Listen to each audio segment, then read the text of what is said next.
नमस्कार मित्रों, श्री राजाराम उच्च माध्यमिक विद्यालय बोधियावास उल्लास नगर सांचौर के यूट्यूब चैनल पर आपका हार्दिक स्वागत है।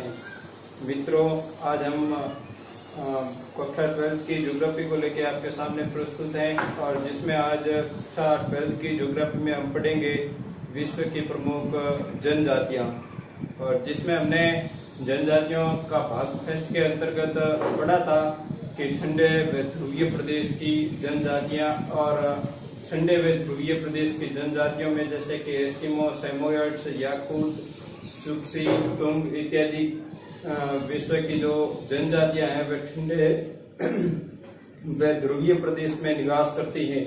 उसके बाद हमने पहला टॉपिक लिया था एस्किमो जनजाति। कौन सी जनजाति थी? एस्किमो जनजाति। और हमने एस्किमो जनजाति का विस्तृत अध्ययन किया था। एस्किमो जनजाति है वो एक मंगोल प्रजाति से संबंधित है और मुख्य रूप से ये ठंडे व ध्रुवीय प्रदेश में निवास करती है, और हमने इसका निवास क्षेत्र है वो पहले पढ़ लिया है। आज हम पढ़ेंगे इस निवास क्षेत्र में जलवायु से संबंधित किस प्रकार की दशाएं पाई जाती हैं। मुख्य रूप से एस्किमो जनजाति है उत्तरी ध्रुव में निवास करती हैं। अलास्का से लेकर बेरिंग जलडमरू तक उत्तरी ध्रुव पर मुख्य रूप से निवास करती हैं। प्रमुख देश निम्न है, जैसे कि इस साइड में संयुक्त राज्य अमेरिका का अलास्का, उत्तरी कनाडा, ग्रीनलैंड, स्कैंडिनेविया, उत्तरी साइबेरिया, इन प्रमुख क्षेत्रों में एस्किमो निवास करती हैं। उसके बाद बात करेंगे यहाँ पर एस्किमो जनजाति निवास क्षेत्र में किस प्रकार की जलवायु से संबंधित परिस्थितियां पाई जाती हैं। मुख्य रूप से जैसे कि ध्रुवीय क्षेत्र होने के कारण यहाँ पर वर्ष भर जो तापमान है वो कैसा रहता है? निम्न तापमान होता है। तो विशेष ध्यान रखना है कि यहाँ पर तापमान किस प्रकार का होता है? निम्न तापमान, निम्न तापमान, ठीक है। इन क्षेत्रों में निम्न तापमान व बर्फ की वर्ष भर, यानी यहाँ पर बर्फ की क्या प्रभावित होती है? आंधियां। जैसे अपने यहाँ पर सामान्यतः आंधियां होती है वायु की, इसी प्रकार इन क्षेत्रों में बर्फीली आंधियां, यानी निम्न तापमान, बर्फीली आंधियां, बर्फीली आंधियां, बर्फीली आंधियां। और विशेषकर यहाँ पर क्योंकि वर्ष भर सूर्य का प्रकाश है, क्योंकि सूर्य की किरणें यहाँ पर सीधी नहीं पड़ती है, इसलिए यहाँ पर क्या है? रोशनी कैसी पाई जाती है? कम रोशनी। तो निम्न तापमान, बर्फीली आंधियां व कम रोशनी, ठीक है। इन क्षेत्रों में जो रोशनी होती है वो कैसी होती है? कम रोशनी पाई जाती है। और यह मुख्य रूप से इस प्रकार की ठंडी परिस्थितियां के अंतर्गत अपना जीवन यापन करते हैं। और लगभग इन क्षेत्रों में आज भी एस्किमो जनजाति की जो जनसंख्या है वो लगभग कितनी है? 10 लाख जनसंख्या है। और लगभग ये 10,000 वर्ष से अपना यहाँ पर जो जीवन यापन, या 10,000 वर्ष पूर्व से यहाँ पर निवास कर रहे हैं। तो अगली बात ध्यान रखना है कि कुल लगभग यहाँ की जनसंख्या है वो कितनी है? 10 लाख। कुल 10 लाख किसकी बात हो रही है? एस्किमो की। कुल 10 लाख एस्किमो, कुल 10 लाख एस्किमो 10,000 वर्षों से कितने? 10,000 वर्षों से निवास कर रहे हैं या रह रहे हैं, ठीक है। इसका विशेष ध्यान रखना है कि कुल एस्किमो की जो संख्या है वो कितनी है? 10 लाख है। और कितने समय से यहाँ पर जीवन यापन कर रहे हैं? 10,000 वर्षों से ये जीवन या अपना जो निवास कर रहे हैं। उसके बाद है कि यहाँ पर जो जाड़े की ऋतु यानी शीत ऋतु होती है वो बहुत ही क्या होती है? लंबी होती है। और ग्रीष्म ऋतु होती है वो बहुत ही क्या होती है? छोटी। तो इस बात को विशेष ध्यान रखना है कि इस प्रदेश में कौन से, यानी उत्तरी ध्रुव या डोंडा प्रदेश, अलास्का से लेके बेरिंग जल संधि तक, इस प्रदेश में जाड़े, या आप कह सकते हैं शीत, जाड़े की ऋतु या शीत ऋतु, जाड़े की ऋतु बहुत लंबी जाड़े की ऋतु क्या होती है? बहुत ही लंबी व ग्रीष्म ऋतु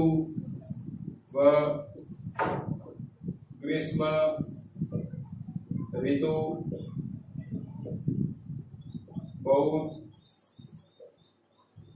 छोटी होती है, बहुत छोटी होती है, क्योंकि यहाँ पर जो वर्ष पर है वो सूर्य का प्रकाश या सूर्य की जो किरणें हैं वो सीधी नहीं पड़ती हैं, तिरछी पड़ती हैं। जब सूर्य उत्तरायण में होता है तो उस समय यहाँ पर अल्प अवधि की ग्रीष्म ऋतु पाई जाती है और जिसमें छोटी छोटी वनस्पतियां, लाइकेन, शैवाल इत्यादि उग जाती हैं। और जब सूर्य दक्षिणायन की तरफ होता है उस समय यहाँ पर शीत ऋतु पाई जाती है और उसके बाद यहाँ का औसत वार्षिक तापमान है वो 0 डिग्री सेल्सियस से कम पाया जाता है। वार्षिक तापमान एस्किमो जनजाति का जो निवास क्षेत्र है वहाँ का वार्षिक औसत तापमान, ठीक है ना, वार्षिक औसत तापमान है वो क्या है? 0 degree Celsius, 0 degree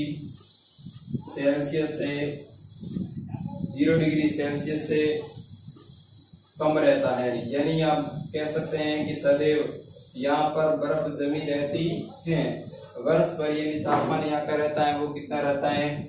0 degree Celsius से कम रहता है। और वर्ष पर यहाँ पर क्या होती है? बर्फ की आंधियां प्रवाहित होती है और विशेषकर यहाँ पर वर्षा होती है वो हिम के रूप में होती है।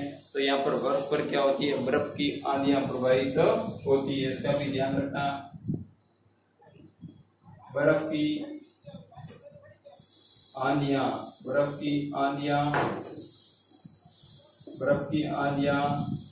चलती हैं या प्रवाहित होती हैं, बर्फ की आंधियां चलती हैं तथा वर्षा है वो, तथा वर्षा हिम के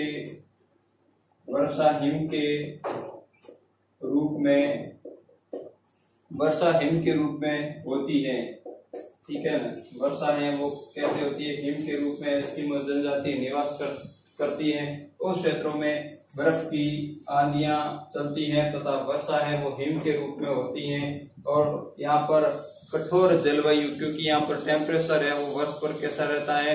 0 डिग्री सेल्सियस से कम रहता है। इस कारण यहाँ पर कठोर जलवायु के कारण है वनस्पति न के बराबर पाई जाती है। तो ध्यान रखना, कठोर जलवायु के कारण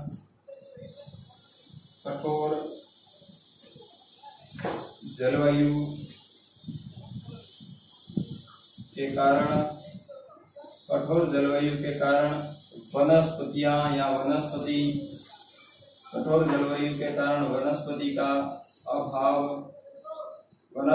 अभाव रहता है या अभाव पाया जाता है। विशेष ध्यान रखना है कि यहाँ पर जो जलवायु किस प्रकार की कठोर यानी टेम्परेचर अत्यधिक कम होने के कारण यहाँ पर वनस्पति का क्या पाया जाता है?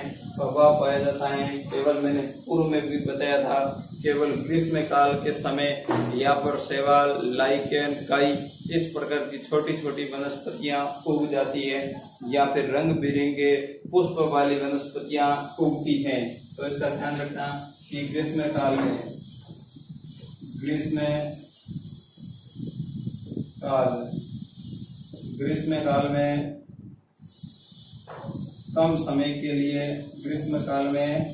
कम समय के लिए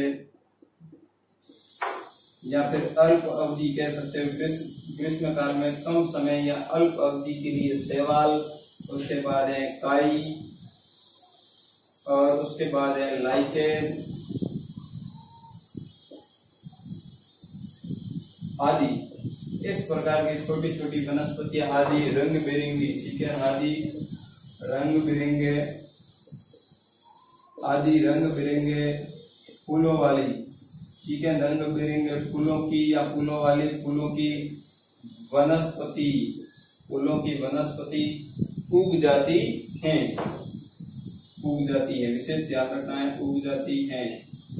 यानी यहाँ पर गर्मियों के समय लगभग यानी जून के महीने में अपन कह सकते हैं, क्योंकि जून में सूर्य उत्तरायण में होता है, उस समय यहाँ पर हल्की सी या अल्प अवधि की ग्रीष्म ऋतु पाई जाती है। उस ऋतु में छोटी छोटी रंग बिरंगी फूलों वाली शैवाल, लाइकेन और काई इस प्रकार की वनस्पतियां उग जाती हैं। और मुख्य रूप से प्राणी के रूप में यहाँ पर लेमिंग, भालू, खरगोश या फिर सील मछली इस प्रकार की पाई जाती है।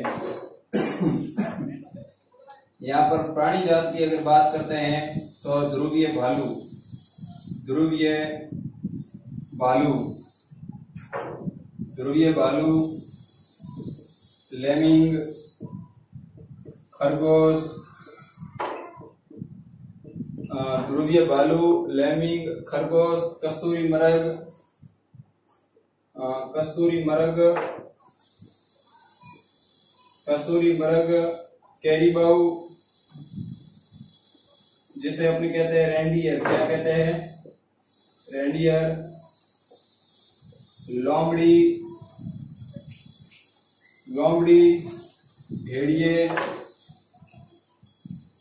कुत्ते। और मुख्य रूप से कुत्ते होते हैं या रेंडियर होते हैं वो बिना पहिए की जो एस्किमो जनजाति की गाड़ी होती है, जैसे अपने क्या कहते हैं सलेज, उसको क्या करते हैं, खींचते हैं।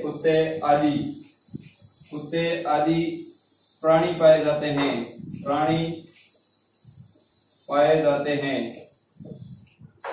ठीक है ना। यानी एस्किमो जनजाति का जो निवास क्षेत्र है उसमें मुख्य रूप से ध्रुवीय भालू, लेमिंग, खरगोश, कस्तूरी मरग, कैरीबाऊ यानी जिसे रेंडियर, लोमड़ी, भेड़िए, कुत्ते आदि प्राणी पाए जाते हैं। साथ साथ में यहाँ पर समुद्रों के अंतर्गत सील मछली, यानी समुद्र में सील, व्हेल,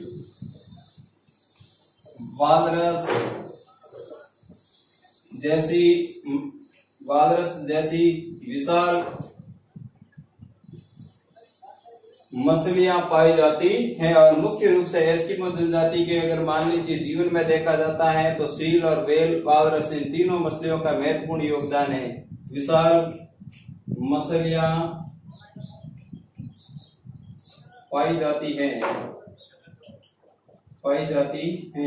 यही एस्किमो जनजाति का निवास क्षेत्र हमने पढ़ लिया था कि टुंडा मुख्य रूप से ध्रुवीय प्रदेश, और जिसमें इस प्रकार की जो सामान्य वातावरण से संबंधित परिस्थितियां पाई जाती है और इसमें एस्किमो जनजाति निवास करती है। उसके बाद अगला अपना टॉपिक है कि एस्किमो जनजाति की आर्थिक क्रियाकलाप। और मैंने सर्वप्रथम भी बताया था कि एस्किमो जनजाति का मुख्यतः जीवन यापन है वो मछली या आखेट।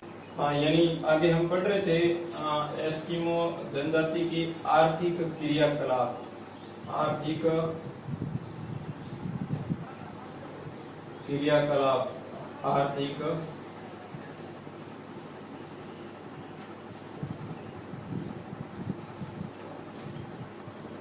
क्रियाकलाप।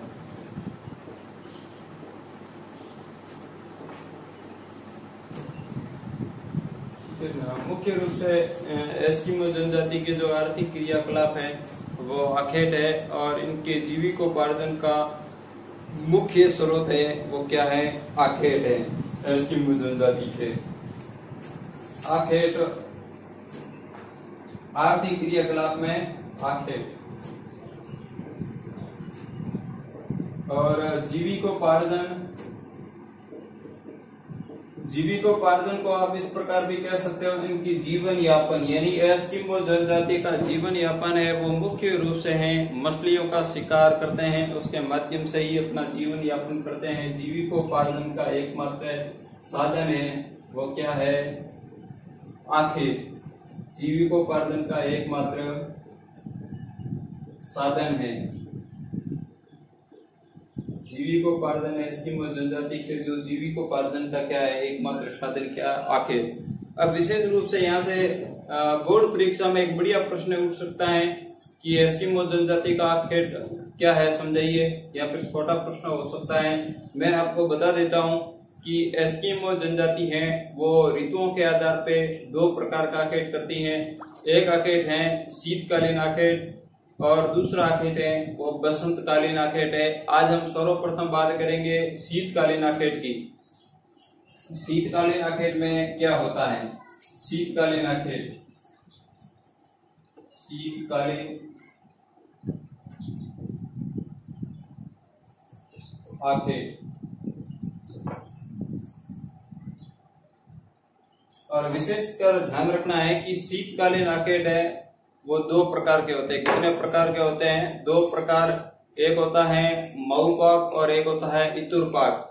विशेष ध्यान रखना है कि मऊपाक के अंतर्गत क्या होता है, एस्किमो जनजाति के लोग क्या करते हैं, समुद्र के किनारे जब बर्फ में बने हुए छिद्र होते हैं और उन छिद्रों पर क्या कर दिया जाता है, हड्डी रख दी जाती है। जब भी सील मछली है वो सांस लेने के लिए छिद्र में बाहर आती है तो छिद्र पर रखी हुई हड्डी हिल जाती है। उस समय एस्किमो जनजाति के लोग अपना फला हार्पून की सहायता से सील मछली का शिकार करते हैं। इस प्रक्रिया को क्या कहा जाता है, मऊपाक कहा जाता है। और सामान्यतः मऊपाक का शाब्दिक अर्थ होता है प्रतीक्षा करना, यानी यहाँ पर हड्डी का टुकड़ा रखा हुआ होता है और जब भी हिलता है तो उसकी प्रतीक्षा में एस्किमो जनजाति के लोग रहते हैं। इसी कारण मऊपाक का शाब्दिक अर्थ है प्रतीक्षा करना। तो ये विधि सर्वप्रथम अपन देख लेते हैं। शीतकालीन आखेट में क्या होता है, जब कौन सी ऋतु में, जब शीत ऋतु में, ठीक है, जब शीत ऋतु में और समुद्र के किनारे, जब शीत ऋतु में समुद्र के किनारे सील मछली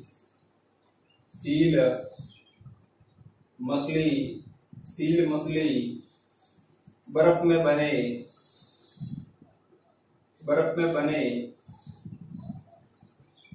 छिद्रों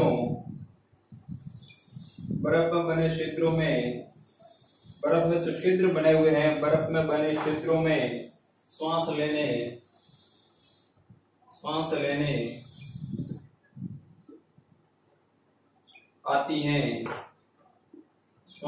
आती हैं, तब एस्किमो, यहाँ पर एस्किमो का मतलब है कि एस्किमो जनजाति के लोग, तब एस्किमो द्वारा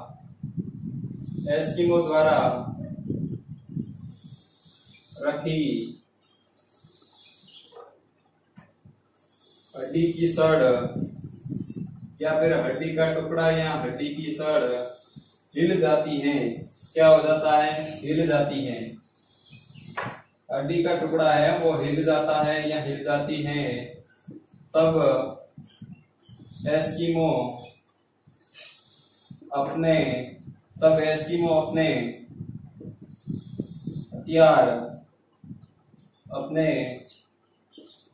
हथियार और हथियार का विशेषकर नाम ध्यान रखना है, हार्पून। क्या है, हार्पून।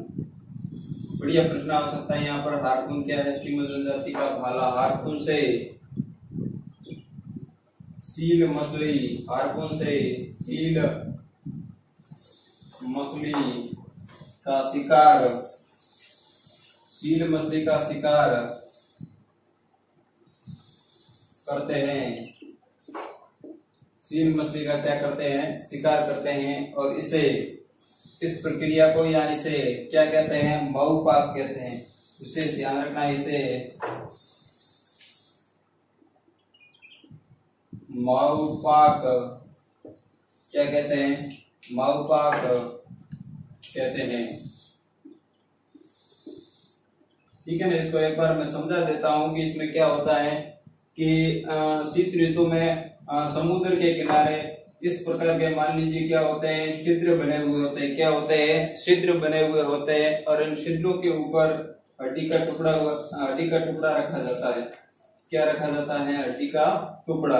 और जैसे ही सील मछली इन छिद्रों की सहायता से इन छिद्रों के बाहर आती है, मुंह पर आती है श्वास लेने के समय, उस समय क्या होता है कि सील मछली जो हड्डी के टुकड़े को स्पर्श करती है, उस समय हड्डी का टुकड़ा क्या हो जाता है, हिल जाता है। क्या हो जाता है, हिल जाता है। तो उस समय एस्किमो जनजाति के लोग इस छिद्र पर यहाँ से क्या करते हैं, हार्पून भाले से क्या करते हैं, वार करते हैं और जिससे सील मछली का क्या हो जाता है, शिकार। इस प्रक्रिया को क्या कहा जाता है, मऊपाक कहा जाता है। बोर्ड में बढ़िया प्रश्न आ सकता है, तो विशेष ध्यान रखना है कि शीतकालीन आखेट की दो विधियां हैं, एक मऊपाक और दूसरी है इतुरपाक। महुपाक में छिद्र पर हड्डी का टुकड़ा रखा हुआ होता है और जब भी सील मछली श्वास लेने के लिए बाहर आती है उस समय हड्डी का टुकड़ा हिल जाता है और एस्किमो लोग हार्पून भाले से वार करते हैं और जिससे सील मछली का शिकार होते हैं। इस प्रक्रिया को क्या कहते हैं? महुपाक कहते हैं। और महुपाक का शाब्दिक अर्थ भी लिख देना। महुपाक, महुपाक का शाब्दिक अर्थ क्या है? महुपाक का शाब्दिक, महुपाक का शाब्दिक अर्थ क्या है? प्रतीक्षा करना। क्या है? प्रतीक्षा। क्योंकि यहाँ पर एस्किमो लोग हड्डी के हिलने की क्या करते हैं? प्रतीक्षा करते हैं। तो विशेष ध्यान रखना है कि महुपाक का शाब्दिक अर्थ है प्रतीक्षा करना। ठीक है ना? बढ़िया प्रश्न आ सकता है कि महुपाक किसे कहते हैं? महुपाक का शाब्दिक अर्थ बताइए। उसके बाद हम पढ़ेंगे शीतकालीन आखेट में हम दूसरी विधि पढ़ेंगे जो एस्किमो जनजाति द्वारा प्रयोग में ली जाती है और उसका दूसरी विधि का नाम है इतुरपाक। सेकंड विधि कौन सी विधि है? दूसरी विधि, और इस विधि का नाम है इतुरपाक। क्या होता है? इतुरपाक। और इस विधि के अंतर्गत क्या होता है? इसमें 2 शिकारियों की आवश्यकता होती है। कितने शिकारियों की आवश्यकता होती है? 2 शिकारियों की आवश्यकता होती है। इसमें एस्किमो जनजाति के लोग समुद्र के किनारे छिद्र होते हैं, उस छिद्रों में क्या करता है? एक व्यक्ति छिद्र के एक तरफ क्या करता है? सील मछली को चारा देके बुलाता है, यानी उसे लालच देता है। जब भी सील मछली उस चारे को खाने के लिए बाहर आती है उस समय दूसरा व्यक्ति संकेत मिलते ही हार्पून भाले से वार करता है और उस समय सील मछली का क्या हो जाता है? शिकार हो जाता है। उस प्रक्रिया को क्या कहते हैं? इतुरपाक कहते हैं। इसमें लिख दो साथ में कि इसमें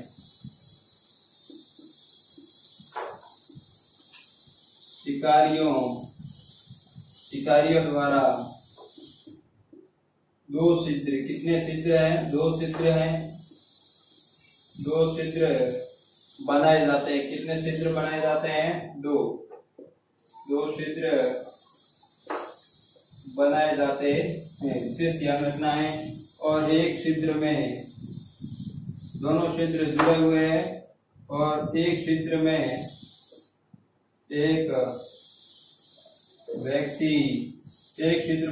व्यक्ति सील मछली को चारा देके या चारा डालकर बुलाता है। क्या करता है? बुलाता है तथा दूसरा व्यक्ति दूसरे छिद्र में, दूसरा व्यक्ति दूसरे छिद्र में दूसरा व्यक्ति संकेत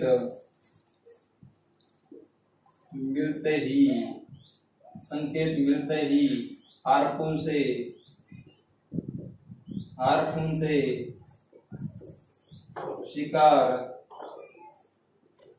क्या करता है? शिकार कर लेता है। हार्पून से शिकार कर लेता है। इस प्रक्रिया को क्या कहा जाता है? इतुरपाक। ध्यान रखना है। इसमें एस्किमो जनजाति के लोग 2 छिद्र बनाते हैं। एक छिद्र पर एक व्यक्ति सील मछली को चारा देके बुलाता है और दूसरा व्यक्ति क्या करता है? जैसे ही सील मछली है वो चारा खाने के लिए बाहर आती है तो दूसरा व्यक्ति संकेत पाते ही हार्पून भाले से वार करता है और सील मछली का शिकार करता है। इस प्रक्रिया को क्या कहा जाता है? इतुरपाक कहा जाता है। ध्यान रखना 2 विधियां हैं, महुपाक और इतुरपाक। दोनों है वो कौन से आखेट में आती है? शीतकालीन आखेट में आती है। उसके बाद अगला आखेट है वो अपन पढ़ेंगे बसंतकालीन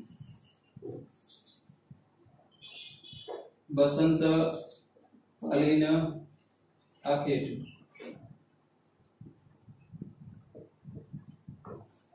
बसंतकालीन आखेट। मुख्य रूप से ध्यान रखना है कि बसंतकालीन,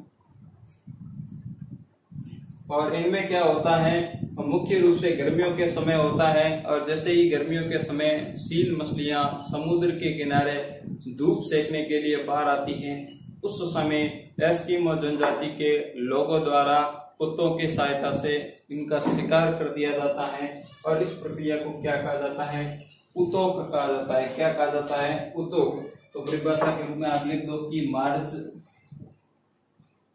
मार्च महीने में सील, कौन सी, सील मछलियां, मार्च महीने में सील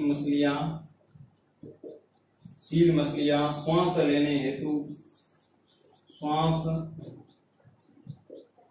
लेने हेतु बाहर, यानी क्या होती हैं, ये समुद्र के किनारे या समुद्र के तटवर्ती क्षेत्रों में बाहर आकर धूप सेकने, क्योंकि उस समय धूप खिलती है हल्की सी और धूप सेकने लगती है, यानी धूप में आ जाती हैं, उनका शिकार किया जाता है। उनका क्या किया जाता है, शिकार किया जाता है। और इस शिकार की जो प्रक्रिया है उसे क्या कहते हैं, बसंतकालीन आखेट को क्या कहते हैं, बसंतकालीन आखेट को उतोक कहते हैं। क्या कहते हैं, उतोक कहते हैं। विशेष ध्यान रखना, यहाँ से बढ़िया प्रश्न आ सकता है। मालपुआ किसे कहते हैं, उत्तरपाक किसे कहते हैं, उतोक किसे कहते हैं। उतोक है वो बसंतकालीन आखेट है। और इसमें क्या होती है, जैसे गर्मी खिलती है उस समय मछलियां समुद्र के किनारे आती हैं धूप सेकने के लिए, उस समय एस्किमो द्वारा इनका शिकार कर लिया जाता है। इस बसंतकालीन आखेट को क्या कहते हैं, उतोक। साथ साथ में एस्किमो जनजाति के लोग हैं, वो सील मछलियों का भोजन के साथ साथ जैसे कि जलाने के लिए इनकी चर्बी होती है, वो अत्यधिक तापमान देती है जलाने पर और अति शीघ्र ही जल जाती हैं। साथ साथ में इनके तंबू, वस्त्र आदि सील मछली से बनाए जाते हैं। इनके साथ साथ छोटे छोटे ये जीव जंतुओं का शिकार भी अपने शिकारी कुत्तों की सहायता से करते हैं। उसके बाद है हम बढ़ेंगे आर्थिक क्रियाकलाप के साथ ही का है भोजन। क्या है, भोजन। आखेट में मुख्य रूप से दो प्रकार के आखेट हमने पढ़े थे, एक था शीतकालीन आखेट और दूसरा था बसंतकालीन आखेट। एक विशेष बात और बताना चाहता हूँ कि एस्किमो जनजाति का जो मुख्य रूप से संपत्ति का निर्धारण है वो रेंडियर की सहायता से करते हैं। जिनके पास जितने रेंडियर अधिक होते हैं वो आर्थिक दृष्टि से सक्षम माना जाता है। और सील मछली का भी इनके लिए महत्वपूर्ण स्थान है। साथ साथ में छोटे मोटे जीव जंतु, बतख वगैरह आदि का शिकार भाले की सहायता से ये करते हैं। उसके बाद है भोजन। इनका मुख्य रूप से मैंने पहले ही बताया था कि एस्किमो शब्द थे, उसका सामान्यतः अर्थ है कच्चा मांस खाने वाला। तो यानी ये मांस किस प्रकार का खाते हैं, कच्चा मांस खाते हैं। तो इनका जो प्रमुख भोजन है, जैसे कि भोजन के रूप में ये क्या करते हैं, कच्चा मांस इनका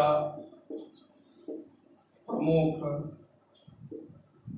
भोजन है। कच्चा मांस है इनका प्रमुख क्या है, भोजन है। ठीक है ना, ये विशेष ध्यान रखना है। इसके साथ साथ में मैंने बताया था ये सील मछली है, जैसे बतख है या इस प्रकार के जो भालू वगैरह मछलियां, बेल मछलियां, सीलोइन आदि का ये क्या करते हैं, शिकार करते हैं। तो मुख्य रूप से भोजन के रूप में निम्न मछलियां जैसे कि सील मछली है, साथ में बेल मछली है और सीलोइन भी। ठीक है ना, सीलोइन आदि ये सभी मछलियों की प्रजाति हैं। आदि मछलियां का भोजन में उपयोग करते हैं, मछलियों का भोजन में उपयोग करते हैं या उपयोग लेते हैं। ठीक है, विशेष ध्यान रखना है कौन कौन सी मछलियां सील, बेल, सीलोइन आदि मछलियों का ये भोजन में क्या करते हैं, उपयोग करते हैं। साथ साथ में छोटी बड़ी मछलियों के साथ में ही जो स्थलीय जीव जंतु हैं उनका भी ये क्या करते हैं, प्रयोग में लेते हैं। छोटी मछलियों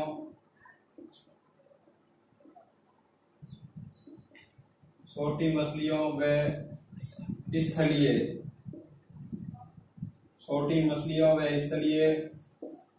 जीव जंतुओं स्थलीय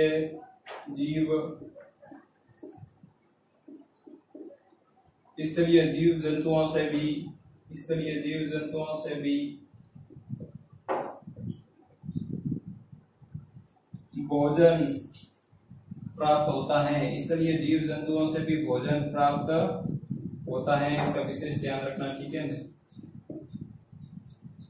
छोटी मछलियां जैसे बड़ी मछलियां में सील, व्हेल, सी लॉयन के साथ साथ छोटी मछलियां और स्थलीय जीव जंतुओं से भी भोजन प्राप्त होता है। उसके बाद है कि एस्किमो जनजाति के मुख्यतः वस्त्र किस प्रकार के होते हैं और वस्त्रों में क्या होता है।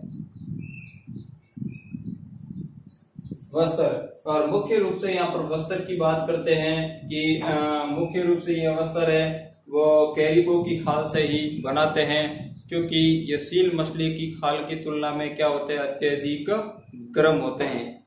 यानी इसका भी ध्यान रखना है कि जो एस्किमो जनजाति के लोग हैं अधिकतर वस्त्र है वो किसके बनाते हैं, अधिकतर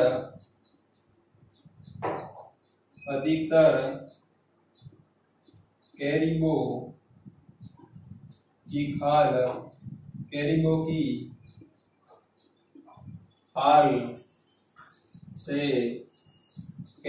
खाल से वस्त्र बने होते हैं, ठीक है ना। इनके वस्त्र अधिकतर है वो किसकी खाल से बने हुए होते हैं, कैरिबो की, क्योंकि मैंने बता दिया था कि सील मछली की तुलना में इस प्रकार के वस्त्र क्या होते हैं, गर्म होते हैं। और मुख्य रूप से एस्किमो जनजाति का जो पुरुष एवं महिलाओं का जो बहादार जर्सी नुमा वस्त्र होता है उसे अनुहाक कहते हैं। क्या कहते हैं, अनुहाक। तो इसके विशेष ध्यान रखना है कि एस्किमो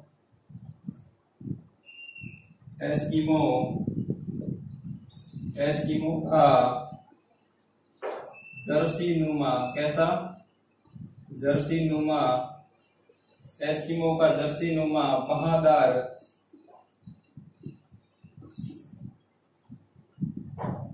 वस्त्र जिसे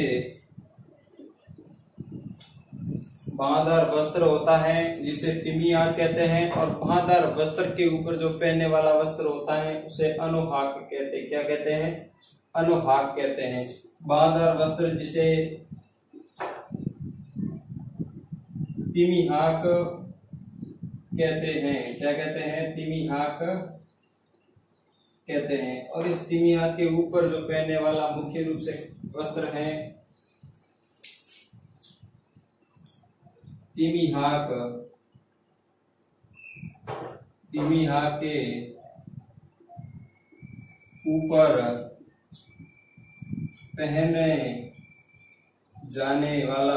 पहने जाने वाले कपड़े को या वस्त्र को क्या कहते हैं, अनुहाक। क्या कहते हैं, अनुहाक कहते, ठीक है। और मुख्य रूप से एस्किमो जनजाति के जो जूते होते हैं वो सील मछली की खाल से बने होते हैं, जिन्हें कार्मिक या मखलूक कहते हैं। इसका भी ध्यान रखना कि सील मछली की खाल से बने हुए इनके क्या होते हैं, जूते। सील की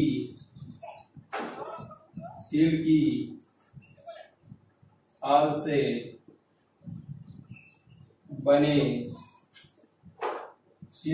से बने जूतों को कार्मिक या मुखलोक्स कहते हैं,